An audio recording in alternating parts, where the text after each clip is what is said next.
Hello everyone!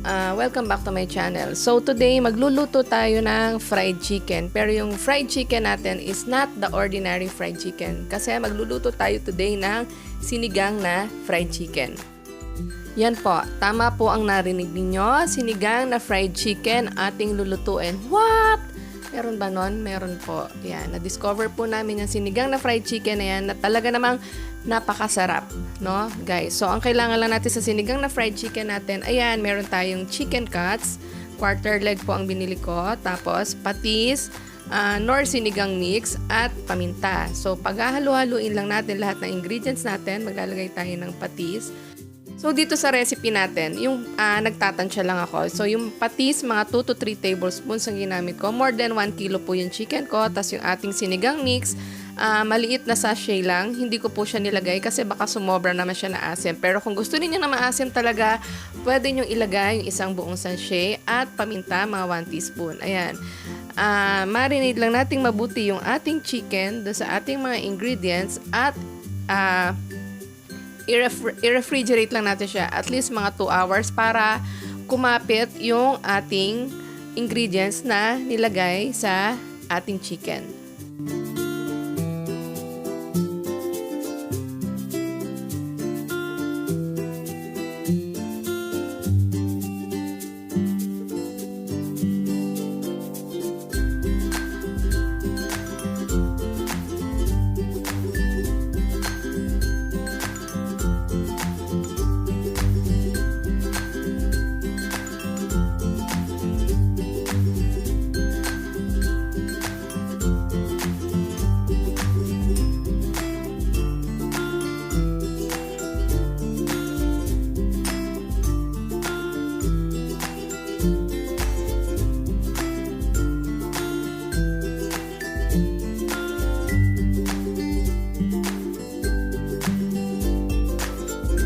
So, ayan na. After 2 hours, gagawa naman tayo ng butter mix ng ating chicken. Itong gagawin nating butter mix na to is butter po na B-A-T-T-E. B-A-T-T-E-R ha, hindi butter na yung nilalagay sa mga tinapay ha. So, yan. Gagawa tayo ng sarili nating butter. Ang gagamitin lang natin is, ayan, meron tayong 3 tablespoons ng cornstarch. Pwede na 2 tablespoons. Tapos mga 4 tablespoons ng all-purpose flour at cold water. Cold water po ang gagamitin natin para maging crunchy talaga yung ating chicken. Ayan. Lagyan natin siya ng cold water. Tapos, i-mix lang natin mabuti yung ating butter mix. Kailangan ma-dissolve mabuti yung ating cornstarch at yung ating all-purpose flour. Ayan, naglalagay na ako ng cold water. Cold water po ha. Yun nga, bakit cold water? Kasi nga, para mas maging crunchy yung kalalabasan ng ating sinigang na fried chicken. Mas crunchy po talaga pag cold water ang gagamitin natin instead of normal temperature na tubig, no? Yan. Kung meron po kayong ice water, mas okay din. Ice water, mas crunchy siya talaga. Guys, promise. Crunchy na yung kalalabasan ng chicken mo, juicy pa. Hindi siya madadry. Opo, tama po yung sinabi ko. Hindi siya madadry, crunchy na, juicy pa yung kalalabasan ng ating fried chicken.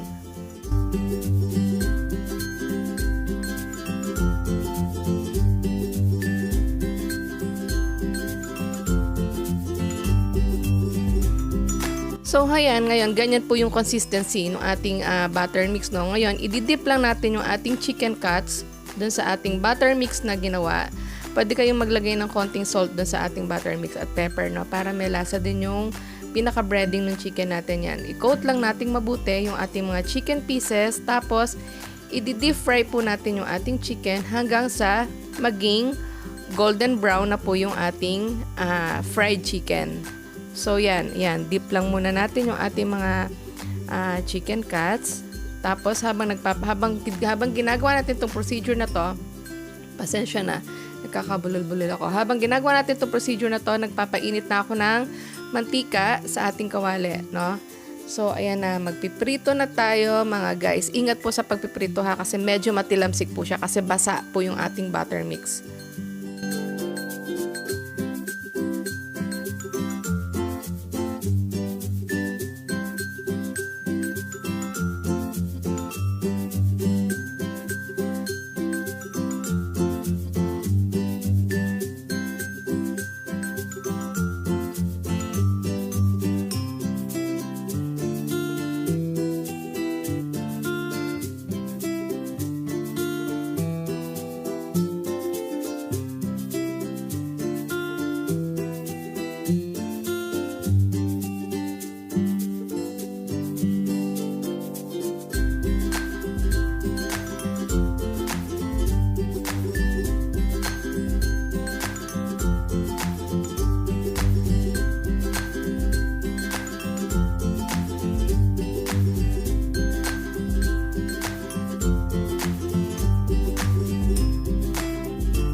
Ayan, so eto na po ang pinakahihintay naming lahat, ang pinakahihintay natin lahat, ang tikiman time. So eto po sa nakikita ninyo, yan, luto na yung ating mga chicken na talaga naman pong napakasarap, napakalutong, at napaka-juicy. Wala pong stir, walang bola, promise, totoo lahat ng sinasabi ko. Kaya sana matry nyo yung recipe, original recipe na yan ng aking sinigang na fried chicken. Pwede kayong gumamit ng ibang breading kung anong gusto ninyong breading. Basta yung mixture ng ating marinade is yon, sinigang mix, patis, at paminta.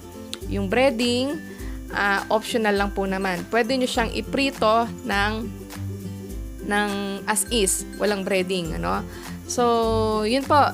That's it for today. Sana nagustuhan nyo yung sinigang na fried chicken recipe na shinare ko sa inyo na talaga namang super sarap, super lutong, at super juicy ang kinalabasan ng ating fried chicken.